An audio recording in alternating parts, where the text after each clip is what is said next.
The main issue was the basement did flood and it stressed me out, which is why I want it nearby where I can go see it versus 1,200 miles away because it's still my property. So Right. I don't know if it was damaged. It was nerve-wracking.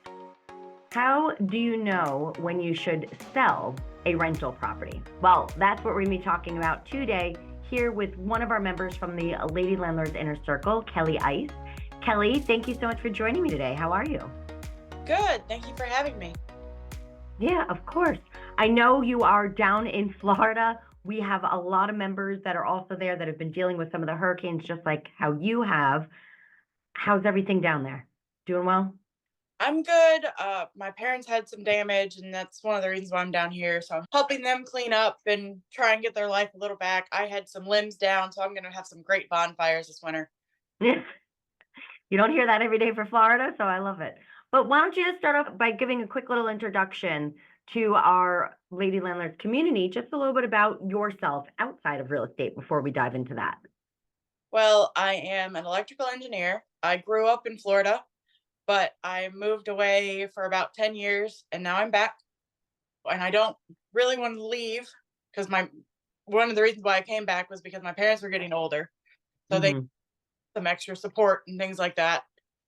So that's why I'm here. Gotcha.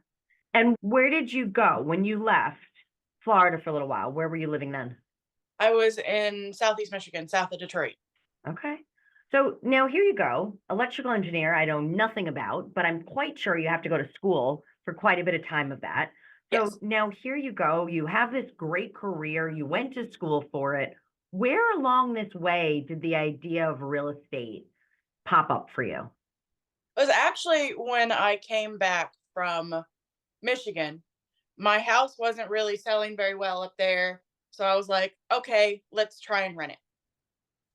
And so we rented it. We rented it to a nice lady who was working on getting a divorce, so she couldn't afford to buy it yet because the divorce settlement needed to go through first. And so I rented it to her and then realized, this is something I might be able to do. I find that so interesting because so many lady landlords become those landlords on that accidental space, right? Wasn't your intention, that's not what you were setting out to do, but it just kind of made sense at that point in time. What was it like now when you were managing that property? Now you're down in Florida, you're living somewhere else, you have those tenants there. What was it like when they first moved in and kind of getting that place set up for that as a rental? Well, it was already empty because it was already being done for selling and things like that. Thankfully, my real estate agent worked as my property manager up there. The main issue was the basement did flood Mm-hmm. and it stressed me out, which is why I don't want foreign.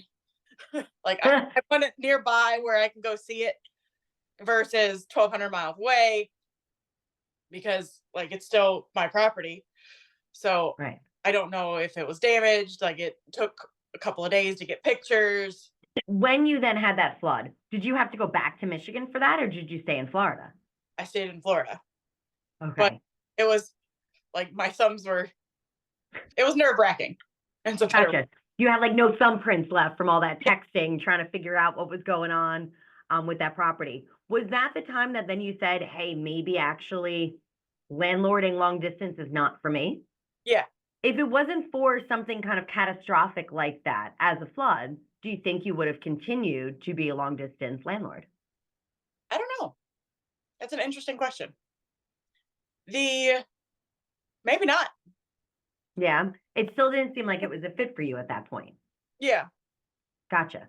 But at some place, you had to actually like the idea of landlording. What were the things that, maybe not the distance and not being able to be near the property, but what were the things that you liked about landlording, even long distance, that made you say, let me try this again, but maybe somewhere closer? I liked being able to provide a home and a shelter for somebody who needed it. I love that. Right? Because she was in the middle of a divorce. She couldn't afford to buy the house yet, but she wanted a little bit of an alternative. And obviously a separate income is always nice too, but also my parents were landlords a little bit and usually lost money. So I've been on that side of it where there's no income too. But I really, When that's interesting that your parents did that. When you told them like, "Hey, I'm gonna move back to Florida from Michigan, the house isn't selling in Michigan so well, I think I'm gonna rent it out." Were they like, "Great job, great idea," or were they like, "No, Kelley, bad move, don't do it"? well, at that point in time, I was already in the process of coming down here. So there was, I don't even think they had time to react to that really, because there was stress in other areas. Gotcha. So that was the least of their worries right now about the Yeah. renting of it. Okay.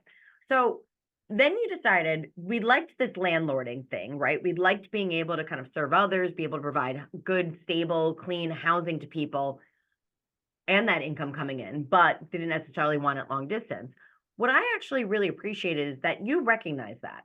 I feel like there's a lot of landlords that get stuck in whatever piece of this business that they really don't enjoy and then they stay there, right? For example, somebody will be like, oh, I guess the only way to really make money is to do a gut rehab on something. So I guess I'll do a gut rehab, even though I have an 80-hour a week job. I got kids at home. I have a demanding whatever. Now all of a sudden it's like, well, maybe if it's not fun, if you don't enjoy it, we should actually change it and find something that's a better fit. And what I also love is that I feel like you found a solution about what to do with the house in Michigan that also continued with the how do we serve others. So why don't you tell us a little bit about what you decided to do at that point? So I still wanted to sell it because I wanted out of Michigan. I didn't want to have to deal with the state income taxes. Didn't want to have to deal with like a separate file for that either. So she ended up, after the 6 months, buying the place with her Hmm. divorce settlement and things like that. She was able to purchase the home. So I thought like I was able to provide in a home that was close to schools and that's in a great neighborhood for someone with three younger kids and was going through a hard time, right? Because I have family who's Right, divorced and it's can be a nightmare. right, So yeah, that was, but I always knew I wanted to sell that one because it felt, the math on it was weird because I did buy it with 2 point, like low twos% interest rate, right? So it was a great that way, but it was still wasn't right for me. right. And I think that was what I thought was so amazing is that you knew for yourself that it wasn't the fit. It wasn't what you wanted to be doing and kind of how you saw this landlording, entrepreneurial real estate investing kind of journey going. So, and I like that also then it came down to what were you able to do with that, which was then to sell it to the woman that had been there, that was taking care of it, that was that tenant that you had, that also it seemed like, especially with her kids, a nice, safe place close to their schools that really provided that stability to her. I feel like you actually were able to make her home ownership dreams kind of come true, I hope which so. I think is pretty cool. Have you kept in touch with her? Or have you heard from her since the closing? No. No? Man, that would have been really great if you were like, yes, they sent me a letter with the and pictures and drawings from the kids. That's what I was expecting you to say there. But no, but that's really cool, right? And that, like you were really able to kind of pay that forward, I think is awesome. So then now you said, and that's actually where I think we got connected, right? Yeah. Because you were still had that property in Michigan when we started working together. What kind of brought you to Lady Landlords? How did you find us? Because you were just this accidental landlord, right? You had no choice. You ended up renting this place, but how did you find us? When I got interested in becoming a landlord and saying, okay, maybe this is a possibility, I asked on a different Facebook group, and Hmm. someone in that Facebook group recommended your Facebook group. Oh, very cool. And then I started listening to the podcasts and like immersing myself into that and going, oh, okay, this this is a group that could help me. That's interesting. So when you came into Lady Landlords and were reading post after post of what's posted in that Lady Landlords Facebook group, that that didn't scare you to be like, nope, that is it. I'm getting out of this. Or did that encourage you and be like, all right, cool, I got this now? Or a Well, little both. some of a little both. Some of the posts in Lady Landlords are obviously a little scary. I'm also in a bit more, usually those posts come from the very landlord unfriendly states, whereas Right. I'm much more landlord friendly state. No, being in Florida, that makes a difference there. Not saying that you don't have your own set of circumstances that we're going to get into a few minutes here. But so now you ended up joining the Facebook group, learning that, really immersing yourself between the podcast, other resources, other places that you're also learning about real estate. What had you interested and then joining the Lady Landlords Inner Circle? I had no idea what I was doing. Okay. Okay. Like, even it was very overwhelming, right? I Oh. didn't know how to, I knew I wanted to buy a property, but I didn't know how to analyze the property and whether or not, like my parents, right, I would lose money on every year and just use it as a tax deduction, or if I could actually make money, right? I didn't know how to do that Mm. math.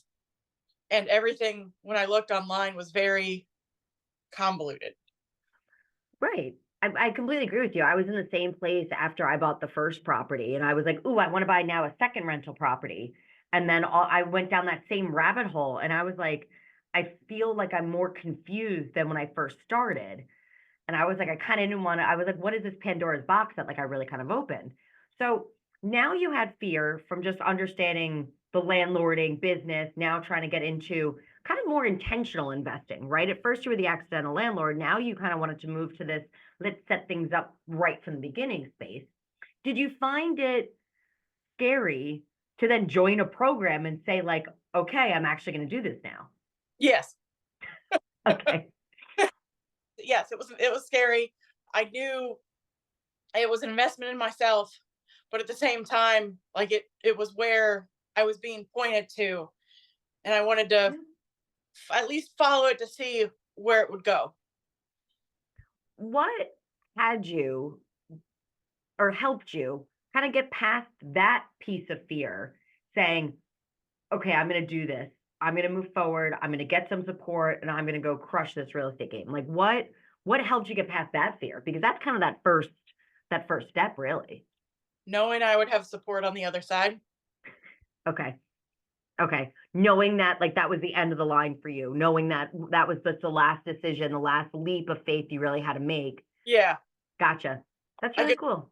I could take that giant step because I know on the other side of that doorway there was people to help, versus being in the darkness on the other side wondering what in the world I was doing. And I feel like that's what we did. I feel like when you came in, right, you had already said, hey, that's it. This long distance landlording is not for me. We're moving on from the property in Michigan. And then you really said, hey, but I want to be able to set this up in Florida, Yeah. right? So when you came into that, what if anything, what support did you feel like then you got to help kind of move forward with now this intentional landlording? Everything. Okay. Which type of support, the calculators and knowing where to go to even look for even the market research, right? And where I wanted to go for market research versus where I didn't want to go, versus what I can afford and what I could afford, and then doing the math to say, okay, if I have this percentage down, what am I going to be making at the end? Am I actually going to be making money with like the insurance costs and the Right. property damage and all that from natural disasters? Right? I grew up here. I know what's up. But yeah, that was all super helpful. Good. And then I remember when you started looking in Florida, and actually I remember our very first call, kind of like talking about like goals and kind of what you're looking to get to. And you had mentioned that there was something that you were like, it's going to take a while to find the right type of thing. But actually, what I want is X, and that would be for me, and that's what things are going to look like, right? Can Yeah. you just share a little bit about what that kind of dream was that you told me on that very first call that you actually wanted for you? Well, what I wanted for me was some acreage where I could have a few cows, some goat, my crazy dogs. I don't think you can see his butt. I can see them back there. Are they? I always know that they are either around your feet or somewhere on a bed close to you. So, My beds don't stay made because they usually dig them up. right. Somewhere for my dogs to run and be free if I wanted, like whatever I wanted to do, right? Not have a lot of city people. And then and I know I've told you this, but I just want to share this with our listeners here. When Kelley was telling me this about how she wanted her goats or cows or farmland, I'm just sitting there being like, where in Florida is this, right? Because I have been to Florida, I can't even tell you how many times, but every time I've been there, I've clearly always been, I mean, I've been to Orlando, but like otherwise you go to the coast, right? So I'm thinking beaches. I've always been to cities. So I was just sitting there being like, I don't know how I'm going to help this woman find a farm in the middle of Florida. And I really got that education, and I really got to learn a lot about other parts of Florida that were new to me, which I thought was really kind of cool. But that wasn't the first place you started, right? That was something that we said, yeah, listen, we know it's a very specific type of property, a very specific type of place. So cool. We're going to kind of put that out in the universe that this is still what we're looking for, but really focus was going to be on that investment property. What was that like in early mid 2024 looking for a pure investment property in Florida? It was difficult to get the math to work. The math did not want to math on Right, making money. right. Now And you looked at a lot of options. I did in a lot of different places, and Right, it wasn't making the not necessarily profit, but even enough money to be able to do maintenance things on it, regular maintenance and replacing roofs and stuff like that. It wasn't making enough to do that. right. Or also thinking about rising costs, right? Insurance, other things that are going to change that. Maybe, hey, this year, cool, maybe break even, which still we don't want to necessarily do. And that didn't make sense for your plan. But then also, this is probably a really bad phrase to use, but to then have that just like washed away if there was a hurricane, right? Also is not going to be something that was sustainable or made any sense. So I thought it was interesting because you were out there looking at properties, right? We would get on calls together and kind of look at a couple different deals in different places and things that weren't just necessarily right. But it wasn't very long until something that was right popped up. No, what was Yeah, that? that was my property. Right.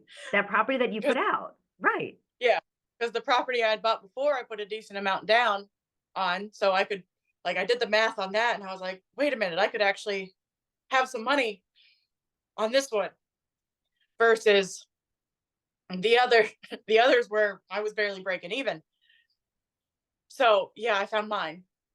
Right. And I thought that was so cool that since you had that opportunity with the current house that you owned in Florida and that you were living in, that really instead of trying to find something else that was cash flowing around you, I'm like picturing you in your office, right? Looking at your computer, being like, where is this house? Where is this house that cash flows? And what you realized was you were actually sitting in it. Yeah, It was exactly where you were, right?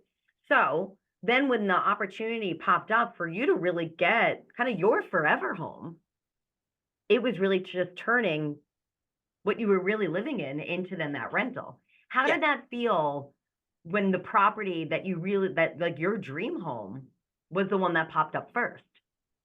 surreal a little bit. I was Yeah. like, I can pivot, right? That's the word in corporate. Is sometimes you have to pivot. But I did. You did. And then I know you spent quite a few weekends getting the home that you were living in, getting that ready. What Yes. were some of the things that you felt like you had to do to turn your primary residence then into the rental? Well, I had an outlet that didn't work, and I knew it didn't work, and it didn't bother me as like the owner of it because it was whatever. I just won't use that outlet. But I knew I Hmm. could have that in a rental house. So I went to go replace it myself because that's not something difficult to do, and realized, oh, there was a different problem on it, and it had actually like gotten damaged. And so I had to cut the wires off of it, and then the wires were too short, so then I had to wait another weekend and go and call somebody to go and get the wires to be longer, and then replace the outlet there. And then one of the other issues was is the inspection had run out, because I had to change insurances, I needed required a new inspection. But they Hmm. told me that when that outlet was out of the wall, there were bare wires like hanging out of the wall, and I was like, "That's not can't have an inspection now. Right. Won't I won't pass it." So Right. Somebody's going to notice that one. I had to wait a little bit to get that done after the electrician had shown up, and then I was also on vacation through part of that too, which didn't help. No, I feel it was interesting because I felt like you really needed that vacation but you needed the vacation to deal with the situation that you were on the vacation from, right? Yeah. So I was like, let's see how that one's gonna go. But you were able to get that place ready, right? Yes. What was it like then, kind of listing a home for rent that was your home? A little nerve wracking. I hadn't lived in it that long. Right. It was barely more than a year. So it wasn't truly mine, I don't think. Like it was just a place I lived in for a little while. I actually feel like you were the first tenant in that rental, Yeah. right? It Yeah. wasn't your home, like the place and the way that you've set up what you currently live in, which we'll talk about a little bit more in a second, because I know you got some good plans for that. But I feel like you were just testing out what was to be a really great rental, right? You Hmm. knew which outlets didn't work. You knew which way to kind of jiggle the key to get like the door open, right? I also know, like, okay, this door doesn't shut unless you pull it just so, right? So when they came to me on that, I was like, okay, here's how you do it. Right. Actually appreciate the experience because then when they come to me with problems, I can say, oh, yeah, I had that. Or, oh, that's new. Or I understand what they're going through versus something like if I just bought it off the street and hadn't lived in it, I wouldn't know. Right. That's something not necessarily for the long-term rental, but I experienced that at a short-term rental that I stayed at. Lovely couple. When I was out at Malta over the summer, we were the first guests to this Airbnb. It was so well decorated. It had so much stuff there. And it was really nice. We actually said to the woman, like, hey, like your pictures don't show how amazing this place is. But those are pictures. The functionality was horrible.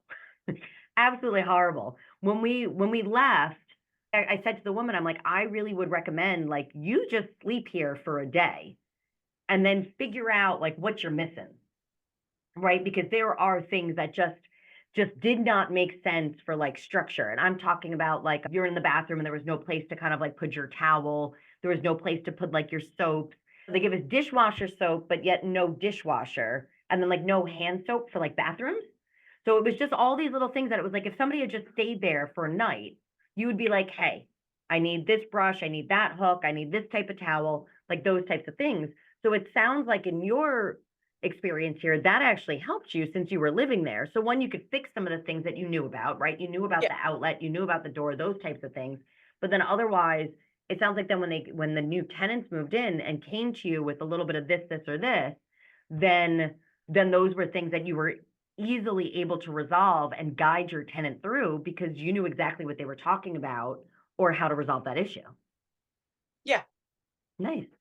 How did it line up with the tenants moving in and you moving out to the new property?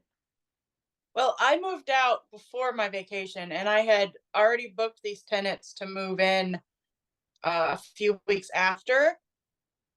And I did that Mhm. on purpose because I needed the time, right? To get everything out. Everything was as good as I could get it without having to go redo and remodel. So Right. it was the time was very helpful because like you said, it was weekends, right? I'd go spend every weekend there. And then and some weekdays because oh look, like I would schedule things on Friday afternoons when I didn't have meetings to like Right. sections. And sometimes we have to do that, right? Like real estate, one moving is, even if this was not something for an investment, but literally just moving itself is literally upending your entire life, right? That's clearly what it is. But to then be able to do that, but then still know that that other property is still yours, you still have, ownership of it, you still have to kind of put a couple things into place for then those tenants moving in. It's not just like, cool, room swept, let's move out. But it was actually like, no, it needs to be prepped for now these new people moving in, Yeah. right? So I like the idea that you gave yourself a little bit of space and a little bit of grace to say, hey, let me move out. Let me do one last check. Let me make sure it's set up. And especially with the fact that you had a vacation smack dab in the middle of this whole thing, too, Yeah. right? Which is the way apparently it always happens. You went on vacation like right when you were closing. Cynthia from the inner circle, she bought her first place and it happened to be like the one vacation she'd planned in 2 years, right? It happened to be the exact days that she was away and she had to sign remotely, which was just so cool. and such a great experience, for your first time of doing something different. But what was it then like to be able to move into your dream home? I really like it. My dogs are falling in love with the horse that's next door. I found out, like, my neighbors across the street, I saw a pig. So they have pigs, or at least a pet pig. I don't think he's a like farm pig. I think he's a pet Okay. pig. I saw him like investigating their flower bushes one day when I was past. I was like, well, I like it. Yeah. And isn't there a cow somewhere in this mix, if I remember correctly? There were cows on the property before, and Hmm. I have a friend, and he's supposed to bring his cows on the property, but with the hurricanes and stuff, that's gotten keeps getting delayed. He's supposed to bring some of his cows onto the property. I want them eventually, but I'm not quite ready for that yet. Like, I don't have Okay. to move them if I have to. And then hopefully next spring, and I already have like some things planned for it, I'm gonna get the chickens Right. and start that. Oh, and then I have two feral cats now because my mom does some TNR at her house. And so Hmm. from city islander cats to full country cats. Yeah, that's amazing. But I love that because that was the complete vision of what you were telling me about in our very first conversation of really Yeah, what you wanted. So I just love that it kind of came full circle. But you also, not only do you have the plans for this property with the animals, you also have some real estate plans for this. yeah. Well, it's a mobile home currently. So Hmm. I'm looking and I'm doing some research, and even after these hurricanes, it's even more like this is what I should be doing because it's a mobile home, is putting a concrete block stucco like ADU on it Hmm. and renting out an apartment and then having some storage because like my parents have flooded and they've done all this stuff, so they need some more space to put things. And our fancy, my mom and I both quilt, which is what's behind me. Right, The I saw that. I was going to ask you about that later. Yeah.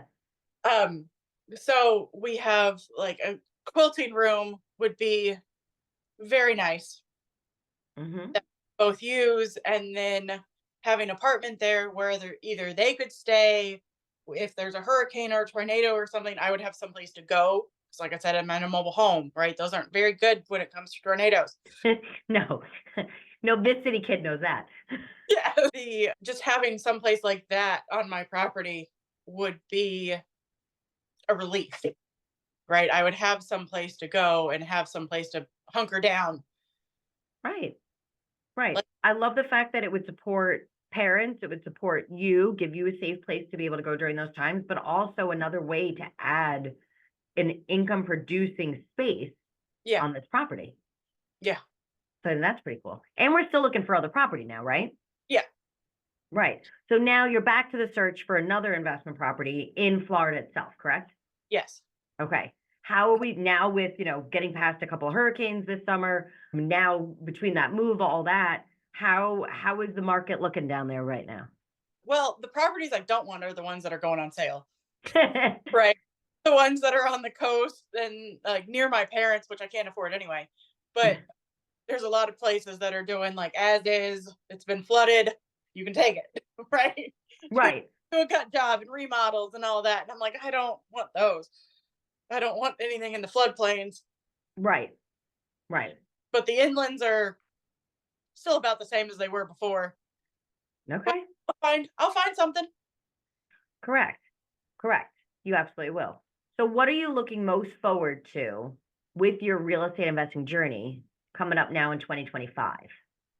I am looking forward to figuring out the plan, Right. right? Whether I can do this ADU, because what I want is a little different than typical apartment. Correct. And then, and so will the permit office even allow me to do it? And then just continuing to look for maybe a multifamily to add to the portfolio that Yeah. will actually cash flow, right? That's Right. I think there's going to be a lot of interesting stuff that's going to be changing in the market economy in Florida over the next few months here as we wrap up 2024. So I'm excited to kind of see that. And I feel like there's going to be some interesting opportunities that hopefully you'll get to be able to capitalize on. Yeah. Now, kind of the last question I had, you talked earlier about how you really were kind of in this like state of like fear and being like overwhelmed, right? Between just kind of saying like, how do I really get involved in this? How do I make this like something intentional? What steps am I supposed to take? Do you still feel that you're in that space now, or do you feel like you've moved past that? I've moved past that. How do you 100%. feel now? I'm a lot more comfortable. I'm not going on 20 different websites and going, wait, these all got, everybody says something different. What am I supposed to be doing? This is worse than if I just went out and bought something. Right. Right. Because I feel like that was putting you in a place where like when you have so many different mixed signals, right? And then you also have, competing information, contradictory information. How are you supposed to be able to move forward? Right. And I feel like that, at least for me, that always put me in more of a place of fear. Yeah. Because it was like, well, now that both options are wrong, like, what is this third option that I'm not seeing? Like, what am I missing? And I feel like that held a lot of people back. So I think that's really cool to be able to hear that, like, after those couple months now, that you're really feeling in a place where you're saying, like, I kind of know where I'm going and what I'm supposed to be doing. Yay. Exactly right. I love that for you. All right. Well, thank you very much. I appreciate you coming on and sharing your story about your real estate investing journey over these past couple of months. We're going to have you back on after the next property down in Florida. But Kelley, thank you so much. I really appreciate you taking the time out of your day to share your story and help inspire other women in our community. So thank you for doing that. Thank you. Have a good afternoon. Yeah. For all of our listeners out there, please make sure to hit that subscribe button so you do not miss the next episode of the Lady Landlords Podcast. We release new episodes every single Tuesday. Also, if you enjoyed today's episode, and I know you did, please make sure to leave us a 5-star review. What that does is that actually helps other women be able to find our community and get the support and the confidence that they are looking for as well. See you all back in the Lady Landlords Facebook group. Thank you for listening to the Lady Landlords Podcast. If you're feeling stuck in your real estate investing journey, visit lady-landlords.com to book a 15-minute orientation call with me and see if you're ready to join our mentorship program. Or you can subscribe to our newsletter and join our Facebook group for exclusive real estate investing tips and offers. Invest with confidence. Become a Lady Landlord today.